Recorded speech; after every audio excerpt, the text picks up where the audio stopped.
They say monsters are born from darkness. But what if the monster was once light itself? Her name was Medusa. You've heard it whispered through centuries, a warning, a myth, a nightmare. The woman with snakes for hair. The gaze that turned men to stone. But what if I told you the truth was never that simple? What if Medusa was never the villain at all, but the victim of the gods' pride and a symbol of power that terrified them? Long before the marble temples of Greece reached for the heavens, before Zeus ruled the skies with thunder and Athena's wisdom illuminated men's wars, there lived a girl whose beauty was said to rival the dawn itself. Medusa, daughter of ancient sea deities Phorcys and Ceto. But unlike her monstrous sisters Stheno and Euryale, she was mortal, fragile, human, capable of love, fear, and devotion. She was not born to destroy, she was born to serve. A priestess of Athena, goddess of wisdom and war, Medusa spent her youth in the temple, tending to sacred fires and whispering prayers into the echoing marble halls. Her steps were silent across the polished stone floors. Her golden hair shimmered in the morning light like sunlight on water. Her eyes reflected peace, not power. But in ancient Greece, beauty was not a gift. It was a curse that drew eyes, even divine ones. And sometimes, those eyes belonged to gods who took what they wanted. Poseidon, lord of the sea and brother to Zeus, saw her one day as she prayed in Athena's temple. In some tellings he admired her from afar. In others, he was consumed by desire. The poets disagree on what happened next, whether it was temptation or violence, but all agree on one truth. What happened between them desecrated Athena's sacred space.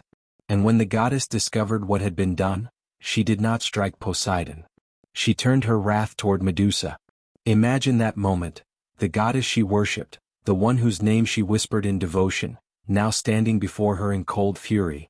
You who once walked in purity, Athena declared, shall now reflect the ugliness of the world.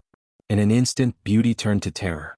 Medusa's golden hair twisted into serpents, hissing, alive, wild. Her eyes darkened, filled with divine fire. Her soft skin turned pale as marble, her very gaze a curse that could turn life into stone. The poets called it punishment. But was it really? For centuries, people have told Medusa's story as a cautionary tale, a woman punished for her pride. But the oldest myths, carved in fading tablets and whispered by forgotten voices, tell something else. They say Athena's curse was not vengeance, it was protection. That the goddess gave Medusa power, not punishment. That the serpents were guardians, not tormentors. That her gaze was not meant to destroy but to defend. Perhaps Athena knew the truth of Olympus, that mortals were never safe from gods. That beauty invited ruin. That the only way to keep Medusa untouched was to make her untouchable. So Athena did what gods do best, she rewrote her. Exiled to the farthest edge of the world, Medusa took refuge among storm-battered cliffs and endless sea winds. Her home became the cliffs of Sarpedon, a place where no man dared to go. The waves below thundered like distant drums, and lightning cracked across the dark sky. Alone she learned silence. Alone she learned peace. The world called her monster. But in her solitude, Medusa found something the gods feared most: freedom. She was no longer mortal prey. No longer beholden to Olympus. She was her own power. But myths crave balance. And for every monster, a hero must be born. Enter Perseus, son of Zeus, child of prophecy. A mortal sent by kings and favored by gods, the serpent woman appears again and again, impossible, under different names, different faces. His quest wasn't born of bravery, it was politics. The king who sent him expected him to die. Yet Perseus had help. The gods, as always, guided their chosen ones.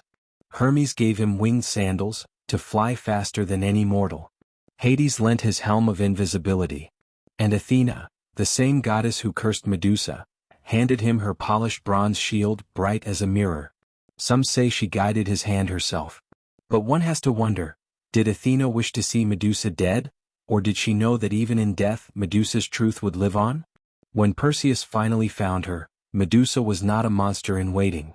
She was asleep. Imagine it, her serpents quiet, the ocean whispering beyond her cave, the stone remains of warriors who'd come before standing like silent witnesses. She was not plotting revenge. She was simply existing, a woman punished for being seen. And as she dreamed of who she had once been, a temple maiden laughing under the sun, the blade fell. The earth trembled. The cave fell silent. From her blood spilled something miraculous. Pegasus, the winged horse of light, and Chrysaor, the warrior of gold. Even in death, Medusa gave birth to beauty. Proof that creation and destruction are never far apart. Perseus took her head, but even severed, her eyes still burned with divine truth. The gods placed her likeness on Athena's shield, the Aegis, so that her power could protect those who bore it. A cruel irony, or perhaps a silent confession. Even Athena, in her wisdom, could not erase what Medusa had become, a guardian spirit, feared and revered in equal measure. Across ancient Greece, her image appeared everywhere, on doors, armor, coins, tombs. The Gorgonian, they called it, a symbol to ward off evil. The same face meant to strike terror became a charm of protection. To sailors, she guarded against storms. To soldiers, she shielded from harm. To women, she whispered strength, that beauty and danger can share the same reflection. The world forgot the woman, but they remembered the power. Over centuries, men retold her myth to serve their own lessons. They made her a monster to teach obedience. Don't defy the gods. Don't tempt the divine. But in doing so, they hid something far more dangerous. The truth that Medusa's story was not about sin. It was about survival. Modern scholars have begun to see what poets once buried. Medusa was not a villain. She was the embodiment of sacred rage, the fury of a woman wronged and silenced. A mirror of pain turned to power. She represents the voices that dared to rise against injustice, even when the world called them monstrous.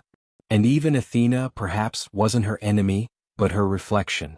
A goddess bound by Olympus' laws, forced to uphold the same system that punished Medusa. Maybe her curse was an act of defiance hidden in plain sight, turning Medusa into something the gods could never destroy. Because Medusa's face, the Gorgon's gaze, does not only petrify, it reveals. Those who looked into her eyes saw themselves, stripped of lies, vanity, and deceit. The truth she carried was unbearable for mortals and even gods. That's why they feared her. Across time and continents, the serpent woman appears again and again, under different names, different faces. In India, she is Kali, fierce, blood-soaked, yet worshipped as mother and destroyer. In Africa, she is Mami Wata, beautiful, mysterious, the bringer of healing and storm. In Mesopotamia, she is Lamashtu, demon to some, protector to others. The serpent you see was never evil. It was sacred, a symbol of transformation, knowledge, and rebirth. Maybe Medusa was not born in Greece at all.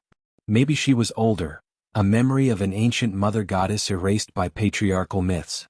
A deity who once embodied creation and destruction in perfect balance. When the Olympians rose, they rewrote her into a monster to bury her power. But power like that doesn't stay buried. Because stories remember. They whisper through time. And now Medusa's whisper has become a roar. Today her image returns in art, tattoos, fashion, rebellion. Versace's logo bears her face, not in fear but fascination. She stares from murals, from protests, from women who wear her as armor. Not as a curse but as a statement, you cannot silence me. Medusa is not dead. She has evolved, from monster to mirror, from victim to symbol. She represents every soul that was punished for simply being too much, too beautiful, too bold, too defiant, too alive. They said her eyes turned men to stone. Maybe that was never a curse. Maybe it was truth, the truth that stripped away illusion. The truth that froze those who couldn't bear to see their own reflection. Because that's what Medusa really was, a reflection. Of a world that feared feminine power. Of a divine system built on pride and hypocrisy. Of a truth too bright to be contained. They say even after death, her eyes never closed. They glowed softly like moonlight on calm water, not with hatred but with knowing. The kind of knowing that frightens even gods. Because once you see truth, you can't unsee it. And maybe that's what she's still doing, watching us. Through stories, through art, through the gaze of those who refuse to bow. Reminding us that monster is just a name for what people don't understand. In every monster there's a story untold. In every curse, a whisper of protection. And in every legend, a truth that refuses to die. Medusa's gaze still lingers, not in stone but in spirit. She is memory. She is mirror. She is the part of us that refuses to be broken. So the next time someone speaks her name, don't picture a monster. Picture a girl standing in a temple long ago who was wronged and reborn. A girl whose light became legend. Because even when myths fade, truth remembers. If you believe in the unseen, subscribe to Fairy Mystery, your portal into the hidden worlds of gods, monsters, and forgotten legends. Where ancient tales come alive through cinematic storytelling, and every story hides a secret waiting to be found.